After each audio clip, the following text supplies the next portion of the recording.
Let's now get in a word from the SCO summit in Pakistan. Now, the External Affairs Minister Dr. Jaishankar has sent out a strong message on terror at the summit.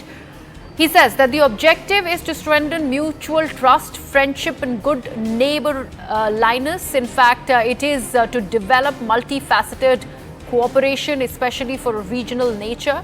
It is to be a positive force in terms of balanced growth, integration and conflict prevention. The charter was equally clear what the key challenges were, and these were primarily three that the SCO was committed to combating. One is terrorism, two is separatism, and three is extremism. These are words of External Affairs Minister Dr. Jaishankar. Remember, Pakistan and India relationship has seen a lot of turbidity in the past, and especially the escalation of terror from that side of the border or in the Jammu division, which has only been increasing. In the wake of all that, we have seen the attendance of External Affairs Minister at the SCO. It's an important visit by an Indian Foreign Minister to Pakistan, or the first in 9 years, especially after Sushma Swaraj went there. There was no dignitary, especially a foreign minister from India, who was going into Pakistan. And this time around, it's External Affairs Minister for that SCO summit. Remember, when India hosted that summit in Goa, there you'd had the Foreign Minister of Pakistan, Shehbaz, Bilawal Bhutto, who had come down, and things were still very, very sketchy when it was about that bilateral that was also announced between India and Pakistan. This time around, there is going to be none. However, this is a very strong message that's been put out by the External Affairs Minister, Dr. Jaishankar, especially on terror on Pakistan soil. And that's why it becomes even more important. Let me take this across to my colleague Siddhant Mishra. Siddhant, like I was mentioning, talking about terror on the grounds where terror is emanating from, especially against India. That's a very, very strong message by External Affairs Minister. Well, that's right. And in fact, we have received excerpts from the speech that EAM Jaishankar made in the SCO summit a short while back. And in fact, very strong words coming from Mr. Jaishankar. First, he spoke about the global scenario, how the conflict is impacting the countries and perhaps the climate change post-pandemic times. But Mr. Jaishankar also touched upon the sovereignty and territorial integrity which needs to be respected. Perhaps it could be seen as the message not only to Pakistan, but should also be seen as a message to China. Because, India, that is India's principal position when it comes to... Absolutely. Yes. Siddhant, stay on with us. That important point that you're mentioning, it's not just a message that's sent out to Pakistan on Pakistani soil, but also to China, which is one of the key attendees as far as the SCO is concerned. My colleague Abhishek Jha is also live with us from Islamabad itself. Let me take this across to Abhishek. Abhishek, that's a very strong message that External Affairs Minister has put out, talking about terrorism on a soil that is now notorious for, in fact, being a breeding ground for terrorists, especially the terrorism which India is seeing of late.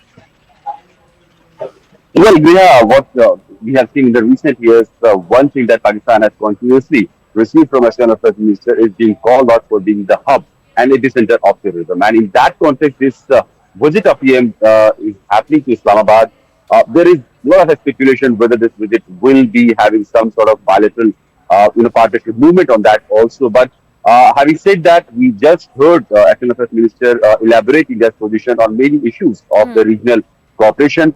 He talked about issues of sovereignty and integrity, and that the individual and unilateral agendas should not supersede the holistic development goals of the region. He also talked about if there are trust deficit, if there are mistrust among the group members, then there has to be some reason, and that needs to be introspected. So it's a very subtle way, reference to both India and Pakistan's bilateral ties and India and Chinese bilateral ties also. We know we are dealing with sovereignty and integrity issue with China, which has been sitting with a very heavy military deployment on our northern border. There have been multiple rounds of talks in the last 3-4 years on the disengagement, but the complete disengagement is something still the two countries are trying to chalk out. Also, with Pakistan, we have had the issue of terrorism for years, for decades. In fact, Pakistan has been the shelter ground or as you mentioned, breeding ground for terrorists who have been creating menace in Indian part. Now, Pakistan has tried to, reinvent its agenda, and it is saying that it itself has been a victim of terrorism, and that is true to some extent because we have seen the grouping or the extremist individuals of the group which Pakistan sheltered for decades and which now currently have their own government, like in Afghanistan. Many of the splintered groups are also creating a lot of terroristic issues and incidences in the bordering region of Afghanistan, Pakistan. So Pakistan is in a way having taste of its own bitter medicine, and that is something that Pakistan also needs to introspect when he says that when Pakistan says that it is being a victim of terrorism, it should also see itself why it has been a ground for terrorism also, which kind of creates chaos and violence and extremism in the neighboring countries.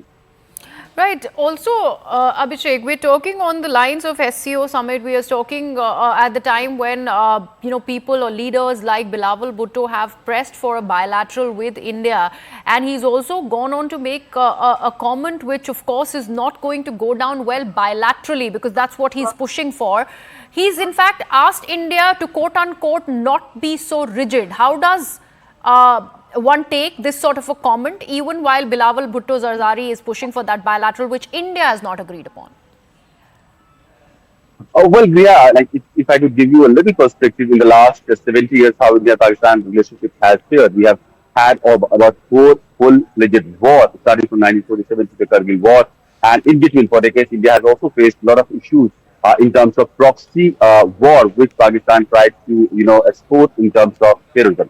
Still, there were, intermittent intervals where India and Pakistan had good ties, where people-to-people exchanges were normal, diplomatic ties were at a very decent level. But now, in the last 5-6 years, what we have witnessed that India has clearly put its foot down that terrorism is an issue, is a non-negotiable issue where there will be a zero tolerance approach from the Indian side, and there cannot be a possibility of a movement in the bilateral aspect until and unless Pakistan acknowledges and addresses the issue. We still see Hafiz Saeed and many officials roaming around in Pakistan scot-free, and there are no, strong action that Pakistan has taken against them. So how can Pakistan talk about being a victim of terrorism at the same time allowing those freedom for the people who are declared terrorists, who have been in the list of United Nations Security Council's list, and who have been openly calling about India's secession, separation, and creating